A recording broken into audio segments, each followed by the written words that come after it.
السلام علیکم، تلکو چیری کے ساتھ مینگلب یوٹیوب چینل پر جاوید شاہ ناظرین حاضر خدمت ہے۔ ناظرین، اس وقت ہم ورلڈ کے حالات پہ کچھ تھوڑی سی نگاہ ڈالیں گے اور جو لیٹسٹ سچویشن ہے جو شام کے حوالے سے کچھ تذکرہ کریں گے، اس کو ہم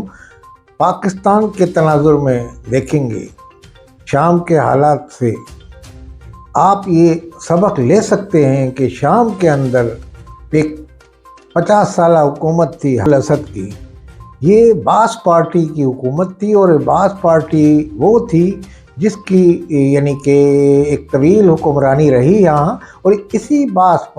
پارٹی کے نام کی جماعت، صدام حسین کی جماعت کا نام بھی باس پارٹی تھا، اور یہ باس پارٹی جو تھی وہ شام میں تھی، اس کی جماعت کا نام بھی باس پارٹی۔ اب آپ یہ دیکھیے نے ترکی کے یعنی کہ روس کے ساتھ مل کے، رشیا جب سوویت یونین ہوتا تھا تو یہ سب سوویت یونین میں لاکھ ممالک تھے، تو ان ممالک نے سوویت یونین کے میں ان کی اجارہ داری تھی سوویت یونین کی، اور یعنی کہ امریکہ سے ان کی دشمنی تھی ان ممالک کی۔ تو اسی صورت میں امریکہ کے جو ممالک تھے حمایت یافتہ اسلامی ممالک پڑوسی، وہ ریشہ دبانیاں کرتے تھے، وہ ان ممالک میں اپنا یعنی کہ تقریبی کارروائیاں اور یہ کارروائیاں جاری ساری رہتی تھیں۔ اس کے بعد ہوا یہ کہ آنے والے حالات میں عراق ایران جنگ ہو گئی، اس کے بعد کی صورتحال کے بعد پھر ایک حالات میں یہاں کے تبدیل ہوئے علاقائی صورتحال، اور سوویت یونین سے روس میں تبدیل ہو گیا، یعنی کہ سوویت یونین ٹوٹ گیا، بکھری ریاستیں ہو گئیں اس کی۔ اس کے بعد شام کے جو سوویت یونین کے حمایتی ممالک تھے وہ بھی کمزور پڑنا شروع ہو گئے، پھر ان میں دوسری قوتوں نے جنم لینا شروع کر دیا، ان کی جو فوج تھی وہ بھی کمزور ہونا شروع ہو گئی، اور کمزور اس لیے ہوئی کہ وہاں تفرقہ بازی اور لسانی اور فرقہ واریت اس کو عروج ملا، اور اس کو جب یہ بام عروج پہ پہنچا تو اس سے گروپ بندیاں ہو گئیں۔ تو آج سے 10 سال پہلے بھی اس طرح کی شام کے اندر جنگ ہوئی تھی، اور یہی جو قوت ہیں انہوں نے سر اٹھایا تھا۔ تو اپوزیشن جو شام میں ہے وہ شام کے صدر حافظ الاسد کی مخالفت کر رہی تھی، اور یعنی کہ ان کو کسی کی حمایت تھی حاصل، کسی کی پشت پناہی پہ وہ لوگ کر رہے تھے اس زمانے میں بھی۔ تو بشار الاسد کی حکومت آ گئی اسی اسنا میں، تو ان کا انتقال ہو گیا، تو بشار الاسد نے کسی حد تک ان کو دبایا، یا آپ یہ کہیں شورش کو دبایا، اور اپوزیشن کو دبایا، سمجھ لیں اپوزیشن کی جو جماعتیں تھیں وہاں کی ان کو دبایا۔ پھر اس کے بعد اس طرح کی کارروائی ہوئی کہ اس نے یہ اس طرح کی وہاں کی جو عسکری تنظیمیں تھیں ان کو اپنے ساتھ ملا کے اپنی حکومت کو دوام بخشا، اور وہ دوام بخشا جو انہوں نے، تو وہ جو عسکری قوتیں تھیں وہ اپنے مفادات کے لیے بشار الاسد کو مضبوط کر رہی تھیں، اور بشار الاسد اپنا مفاد ان سے رہ رہی تھی۔ اس میں روس بھی انوالو تھا، لازمی روس کے وہاں کافی پرانے یعنی کہ وہاں اس خطے میں اس کے پنجے جمے ہوئے تھے، تو ان کے کافی اثاثے تھے وہاں روس کے، اور یہ ساری ان کی جو فیملی تھی حافظ الاسد کی، بشار الاسد جو ان کے صاحبزادے تھے، ان کا یہ طویل عرصہ تھا یہ سر جنگ میں یہ اس طرف تھے، امریکہ کے ساتھ ان کا کوئی لنک نہیں تھا۔ امریکہ یہ چاہتا تھا اس خطے میں میرے حمایت یافتہ مسلم ممالک آ جائیں، جیسے سعودی عرب اور یہ مصر وغیرہ، یہ سب اس طرح سے چل رہے تھے۔ تو یہ پچھلی مرتبہ جب 10 سال پہلے بھی کچھ عرصے پہلے یہی تحریکیں اٹھی تھی، اور انہوں نے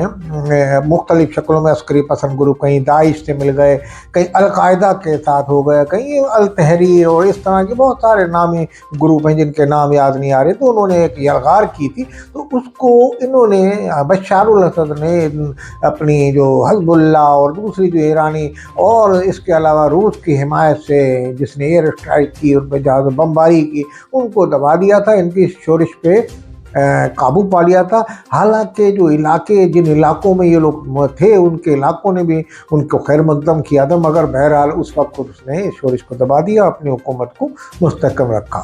پھر وہ جو گروپ تھے ان کو یہاں کے جو علاقائی ممالک تھے برابر کے شام کے، ان کی بھی حمایت حاصل تھی۔ پھر یہ صورتحال ایک دم یکسر چینج ہو گئی، اور سعودی عرب کے بھی تعلقات ایران سے بہتر ہو گئے، اور اس طرح سے صورتحال میں تبدیلی آتی رہی۔ پھر یہ انہوں نے دوبارہ سر اٹھایا اس مرتبہ، اور اس مرتبہ انہوں نے 2 ہفتے کے اندر، مختصر الفاظ میں آپ کو بتاؤں کہ شام کو انہوں نے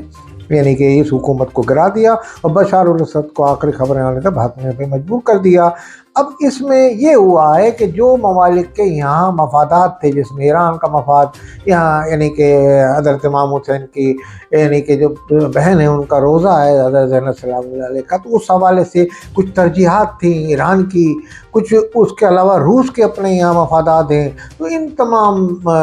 ममालिक ने उन कुव्वतों से जो यहाँ जिन्होंने यलगार की है, जिन्होंने बशार अल असद को भागने में मजबूर कर दिया, उनसे गैर रस्मी राब्ते करके और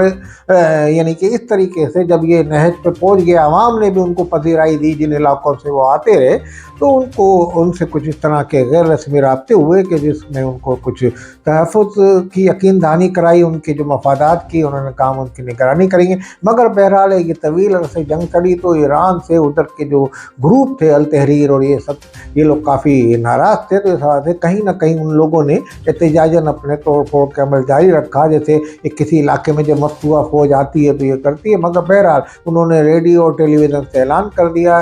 सरकारी और गैर सरकारी तनसीबात को कोई हाथ न लगाए। इसी तरीके काफ़ी हद तक उन्होंने ऐलानात किए। वज़ीर आज़म मौजूद है शाम के जो साबका, तो उनके कंट्रोल में आर्मी है, तो लाजमी आर्मी पे गिरफ्त कंट्रोल करते करते अबूरी हुकूमत को वक्त लगेगा। मगर हम ये समझते हैं आने वाले दिनों में ये जो अचार बना है, ये मुख्तलिफ तंजीमों के लोग निकले हुए हैं इसमें, मगर जो मुतदल लोग हैं ये दाइश वाले नहीं है, जिस तरीके से दाइश जालिम है और गर्दनें काटने का अमल हो, इस तरह ये एक हुकूमत बनी है मिक्सअप, यानी कि आपसे कहें, और इसके अलावा इसका ज़्यादा ये पायदार हुकूमत साबित नहीं होगी। बहरहाल इस हवाले से आप देखते हैं कि कब तक ये चलेगी। अब इसराइल ने भी वहाँ स्ट्राइक किया है, अपने उस तरफ से चढ़ाई की है, उसके भी मफादात में उस पर ज़रब लगी है या क्या हुआ। तो इस हवाले से आने वाले दिनों में आप देखेंगे कि यहाँ खलफशार रहेगा, जैसे माजी में लेबनान में रहा, इसी तरीके से खत्ते में अब जो है, क्योंकि बशार अल असद फैमिली और इनका एक बड़ी गिरफ्त थी और ये एक सेकुलर मुल्क था, इस्लामी मुल्क नहीं था। अब जो लोग आए हैं वो इस्लामी, यानी कि जैसे आप समझें कि अफगानिस्तान में तालिबान इस तरह की हुकूमत है, तालिबान भी वहाँ दूसरे अक़लियती ग्रुप जो है मजहबी और दूसरे ग्रुप है उनको तहफ़्फ़ुज़ देते हैं, मगर एक हद तक, किसी हद तक के जनाब ये आपका इलाका है, इधर तक आप रहेंगे। वो खुली आदत नहीं, वो सेकुलर थे, वो नहीं देखते थे कि कौन सा क्या कर रहा है और किस तरीके से हो रहा है, क्योंकि उनको मज़हब से इतना ज़्यादा लगाव नहीं। सोवियत यूनियन के साथ उन्होंने जन्म लिया था और मजबूत हुए थे। सोवियत यूनियन एक कम्युनिस्ट हुकूमत थी उस ज़माने में, तो उसका पूरे सर जंग में पोलैंड और कहाँ कहाँ उसका राब्ता था सोवियत यूनियन का। फिर सोवियत यूनियन टूट गया, रूस बन गया। अब इस मरतबा रूस ने भी ज़्यादा इनकी वो नहीं की, हल्की फुल्की यानी कि स्ट्राइक की, जहाज से ऊपर थे, उन्होंने बमबारी की, मगर वो बात नहीं थी जो 10 साल पहले इसी ग्रुपों को दबाया गया था। तो मैं कहने का मकसद ये है कि शाम के अंदर सूरत हाल चेंज हो गई है, इसका असर बराबर के जो खित्ते हैं उनमें भी पड़ेगा। और अब शाम के अंदर समझ लें अरब नदाद हुकूमतें, जो अरबी स्पीकिंग लोग हैं, वो तमाम उनकी हुकूमतें वहाँ आ रही हैं। अलवी सल्तनत का जो सूरज डूब गया है, अलवी सल्तनत जो अलवियाई ख़ानदान से ताल्लुक़ रखते थे ये अहले सुन्नत के,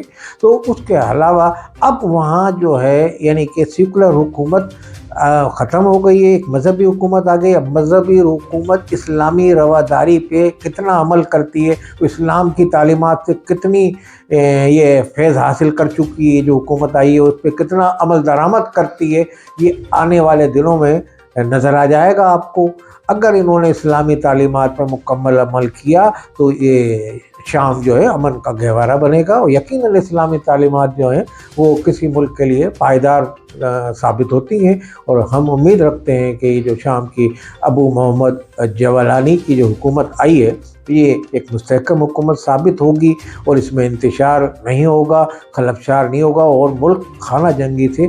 निकलेगा। अगर खाना जंगी हुई तो यहाँ बड़ी कष्ट खून होगा और तबाही बर्बादी होगी। हम उम्मीद रखते हैं कि इस खित्ते में अमन की बहाली के लिए आलमी ताकतें अपना किरदार अदा करेंगी। अस्सलामु अलैकुम व रहमतुल्लाह।